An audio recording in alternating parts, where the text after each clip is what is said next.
Gold trusted gold buyers. మీరు తాకట్టు పెట్టిన బంగారాన్ని విడిపించి ఈ రోజు ఉన్న మార్కెట్ ధరకు కొనబడను. నమస్కారం గురుగారు. నమస్కారం అమ్మాయి. గురుగారు, ముందుగా మీకు దసరా శుభాకాంక్షలు. మీకు అలాగే మా ఐ డ్రీమ్ ప్రేక్షకులందరికీ దసరా శుభాకాంక్షలు. నా తరఫున, ఐ డ్రీమ్ ప్రేక్షకులందరి తరఫున కృతజ్ఞతలు గురుగారు. శుభమస్తు. గురుగారు, టాపిక్ విజయదశమి. అమ్మవారు రాక్షసుని సంహరించటం వలన ఆ విజయోత్సవంగా మనం విజయదశమి జరుపుకుంటామని చెప్పి పెద్దలు చెప్తూ ఉంటారు. ఏంటి విజయదశమి యొక్క విశిష్టత తెలియజేయండి. రాక్షసుడిని అనేదే సమస్య. ఒక్కడు కాదు, అనేకులు. రాక్షసత్వం మనలో ఉన్నటువంటి దుర్మార్గం. కామ, క్రోధ, లోభ, మోహ, మద, మాత్సర్యాలు అనే ఆరింటిని కొన్ని వేల మంది లక్షల సార్లు చెప్పి ఉంటారు. ఈ ఆరింటికి మూలమైన ఇంకొక రూపం పేరు అసూయ. అసూయ కారణంగానే ఈ ఆరు ఉన్నాయి. ఈ ఆరింటిలో కూడా కామ, క్రోధ, లోభ ఒక సెట్టు, మోహ, మద, మాత్సర్యాలు ఒక సెట్టు. కామము, మోహము ఒకటి, క్రోధము, మాత్సర్యము ఒకటి. ఇలా చూసుకోవాలి. అమ్మవారు రాక్షస సంహారం చేసింది, విజయం సాధించింది. ఎవరి అమ్మవారు? మనలో ఉన్నటువంటి నిర్ణయాత్మకమైనటువంటి శక్తి. మనం పురుషకారంతో ఉన్నాం. ఆడవాళ్ళు కావచ్చు, మగవాళ్ళు కావచ్చు. రూపాన్ని ధరించి ఆలోచనలతో క్రియాత్మకంగా ఒక పని చేద్దాం అన్న సంకల్పంతో ఉండడమే పురుషకారం. ఈ ఆలోచన సక్రియగా మారినప్పుడు శక్తిని వినియోగించాల్సి వస్తుంది. మీరంతా వింటున్నారు అంటే శక్తి, నేను చెబుతున్నాను అంటే శక్తి, ఈ ప్రసార మాధ్యమం శక్తి. కనుక ఈ శక్తి రూపంలో మనం విజయం పొందాలి అంటే పాజిటివ్గా మన ఆలోచనలు ప్రయాణించాలి, వ్యతిరేకం కాకూడదు.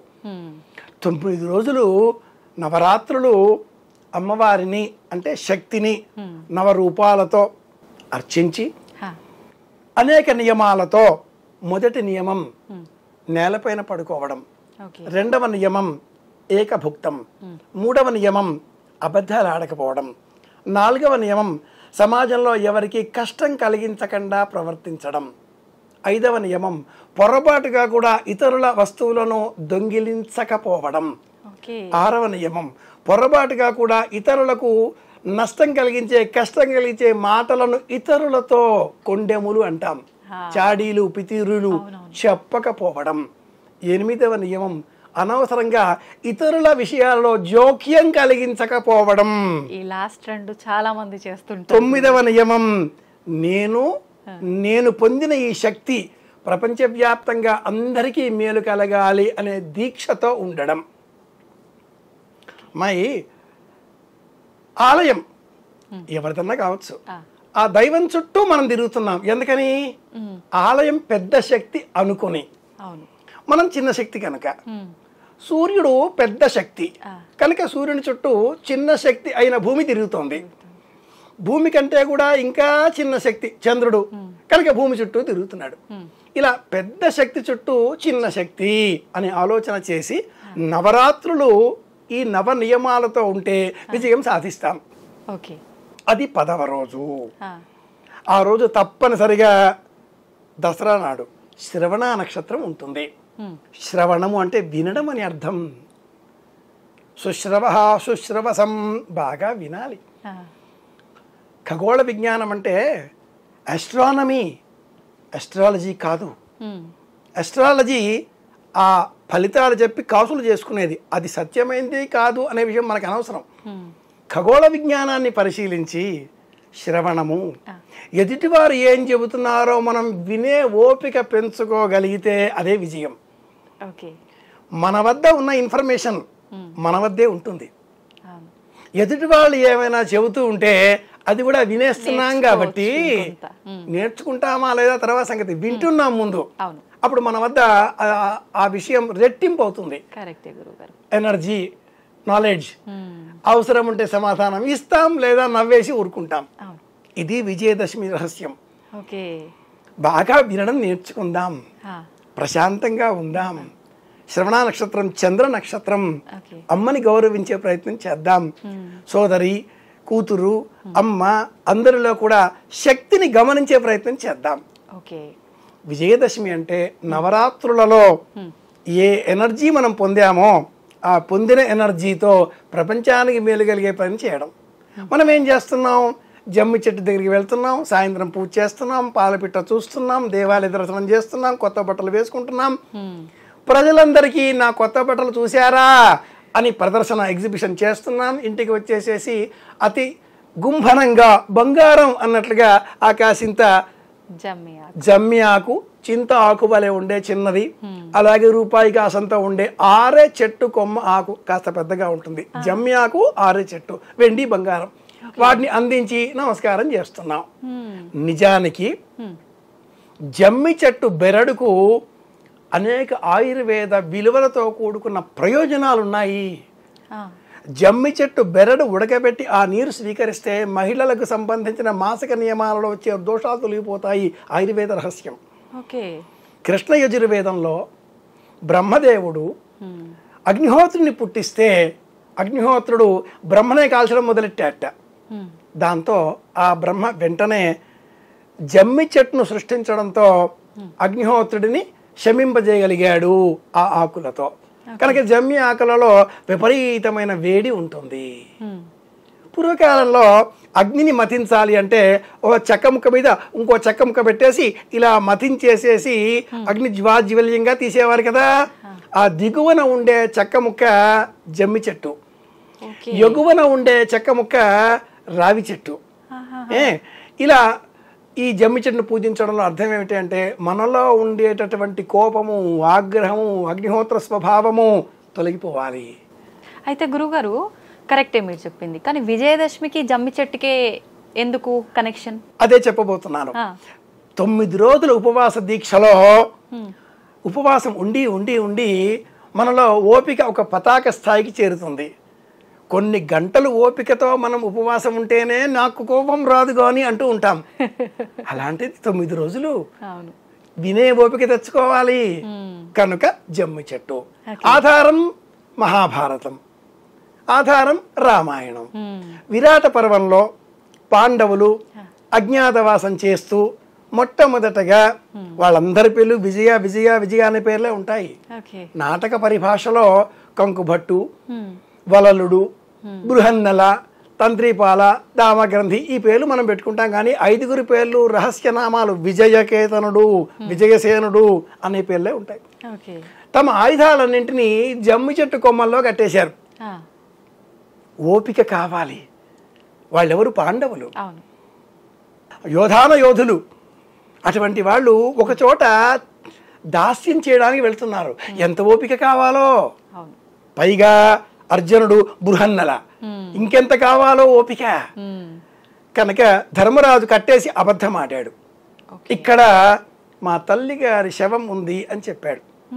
ధర్మరాజు ఒకసారి అంటే 3 సార్లు మహాభారతంలో కనిపిస్తాయి. సంవత్సర కాలం ఓపికగా కాలం గడిపేసిన తర్వాత ఉత్తర గోగ్రహణం పేరిట దుర్యోధనాదులు మళ్ళీ యుద్ధానికి రావడంతో ఉత్త రాకుమారుడిని తన సారథిగా పెట్టుకుని ఉత్తరాకుమారుడిని అని మనం చెప్తూ ఉంటాం. ఆ చెట్టు వద్దకు వెళ్ళి చెట్టు పైన ఉండే ఆయుధాలు నేలపైన దించిన తర్వాత తన ఆయుధాన్ని చేత పట్టుకోగానే అర్జునుడు గాంధీవి అయ్యాడు. ఒక్క సమ్మోహనాస్త్రంతో కౌరవులందరినీ ఓడించాడు. ఇది విజయానికి ప్రతీక. అర్జునుడికి ఉండేటటువంటి 10 పేర్లలో ఒక పేరు విజయుడు. కనుక విజయం పొందాలి, మనలో ఓపిక పెరగాలి. శమీ శమయతే పాపం. జమ్మి చెట్టు చేతబుచ్చుకుంటే మనం చేసిన పాపం తొలగిపోతుందట. పాపం అంటే ఈ 9 రోజులు ఏవైతే చేయకూడని అనుకున్నామో అవి చేయడమే. ఇతరులకి నష్టం కలిగించడం, ఇతరులకి కీడు కలిగించేటటువంటి మాటలని మనమే ప్రచారం చేయడం, ఇతరుల సొమ్ము అపహరించడం, ఇవన్నీ పాపాలు కాదు. తెలిసి తెలియక చేసి ఉంటాం. అవి తొలగించుకోవడం కోసం జమ్మి ఆకుల్ని పట్టుకోవాలి. శమీ శత్రు వినాశనం. శత్రువులు ఎవరు? అసూయ, కామక్రోధాదులు ఉన్నాయి, లోపలే ఉంటాయి. బయట ఎవరు శత్రువులు గారండి, అందరూ మిత్రులే. వాళ్ళల్లో ఉండే ఈ అవగుణాలు మనకు కష్టం కలిగిస్తాయి. అలాగే వాళ్లకు కూడా మనలో ఉండే ఈ అవగుణాలే కష్టం కలిగిస్తాయిగా. కాబట్టి శత్రువులు ఎవరు అంటే అవగుణాలు, అవలక్షణాలు, ఓకే. అవి తొలగిపోవాలి. వీటిని పెద్దవాళ్ళకి ఇచ్చి చిరంజీవ అంటూ ఆశీర్వచనం స్వీకరించాలి. అర్జునస్య ధనుర్ధారి రామస్య ప్రియదర్శన. విజయదశమి నాడు మనం చెయ్యవలసింది సూర్యోదయం కంటే పూర్వమే లేచి చక్కగా స్నానాదికాదులు చేసి ఉదయమే కొత్త బట్టలు కట్టుకోవాలి. సంప్రదాయపరమైన దుస్తులు ధరించి దేవతారాధన చేసి దీపారాధన చేసి ఇష్టంగా కుటుంబ సభ్యులందరూ కూడా కలిసి చక్కగా తీపి పదార్థం తినాలి. ముందు తీపి, మధ్యలో తీపి, చివరిలో తీపి తప్పనిసరి. భోజనంలో ఆది మధ్య అంతం తీపి. సాయంత్రం 4:50 అపరాజిత ముహూర్తం అనే ముహూర్తం ఉంటుంది అన్నట్టు. అమ్మాయి ఈ మధ్యకాలంలో ఒక్క ఐ డ్రీమ్ సత్యం చెబుతుంది. ఇలాంటివి అనేక ఛానల్స్ మొదలయ్యాయి. ఎవరికి తోచింది వాళ్ళు ఇది అపరాజిత ముహూర్తం, ఇది ఈ సమయం, ఈ సమయంలో మీరు ఈ పని చేశారో విజయం మీదే, చేయలేదో మీరు అయిపోతారు అని బెదిరించే భయపెట్టే మాటలు చెబుతూ ఉన్నారు. అవేవి శాస్త్ర ప్రమాణాలు కావు. సూర్యాస్తమయానికి 48 నిమిషాల కంటే పూర్వం ఉన్న సమయం అపరాజిత ముహూర్తం. అలాగే సూర్యాస్తమయం అయిన తరువాత కూడా 48 నిమిషాల వరకు ఉంటుంది. 5:30 to 6:30 ఈ సమయంలో మనం జమ్మి చెట్టును చూచి దర్శనం చేసుకుని నమస్కారం చేయాలి. ఈ ముహూర్తానికి అపరాజిత ముహూర్తం అని పేరు. ఈ సమయంలో శకున శాస్త్రం ఉంటుంది. అందులో ఒక పక్షిని చూస్తే మేలని చెప్తారు కాబట్టి పాల పిట్టను చూడండి అన్నారు. ఏ పిట్టను చూసే అవసరం లేదండి. మీ మనసును మీరు చూసుకున్నా చాలు.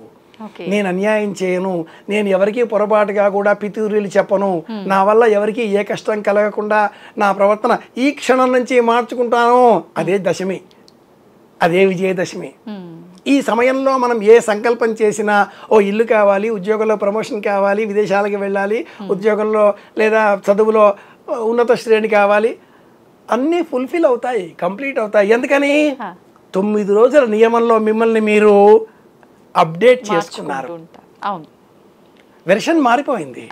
ఇప్పుడు 5G కాస్త 6G ఎలా మారిపోతుందో భవిష్యత్తులో మనం కూడా అప్డేట్ అవుతున్నాం. ఇతరులు నష్టం కలిగించకుండా ఇదే విజయం. ఒక్క విషయం అండి, అప్డేట్ కాకపోతే అవుట్డేట్ అయిపోతాం. సనాతన భారతం, వైజ్ఞానికం, ధర్మశాస్త్రం, పురాణ విజ్ఞానం, వేద విజ్ఞానం, వీటన్నింటి పరమార్థం ఒక్కటే. మనల్ని విజ్ఞానవంతులుగా చెయ్యాలి. మనం అచ్చమైన స్వచ్ఛమైన నీతి గల వ్యక్తులుగా మారాలి. ప్రపంచానికి ఆదర్శప్రాయంగా మిగిలాలి. దుర్యోధనుడు, రావణుడు కాకుండా ఉండాలి. ధర్మరాజు, రాముడు ఇలా కావాలి. అందుకే మన పండుగలు, ఆ పండుగలలో అతి పెద్ద పండుగ దసరా పండుగ. ఇది ఉద్దేశం. సంతోషం గురుగారు, చాలా అద్భుతంగా వివరించారు. నిజంగా నేను అడగాలనుకున్న క్వశ్చన్ కూడా నాకు ఛాన్స్ ఇవ్వలే, మీరే చెప్పేశారు. ధన్యవాదాలు. శుభమస్తు. And for more videos, please subscribe to iDream. Please subscribe to iDream. Please subscribe iDream. And please subscribe to iDream. For more videos, subscribe to iDream. please like, share and subscribe to the channel. Congratulations, iDream. Subscribe to iDream. Subscribe to iDream. So subscribe to iDream Media. iDream ki iDream team andarki huge congratulations. Please subscribe iDream Media. Please subscribe to iDream. Subscribe iDream. Please subscribe to iDream.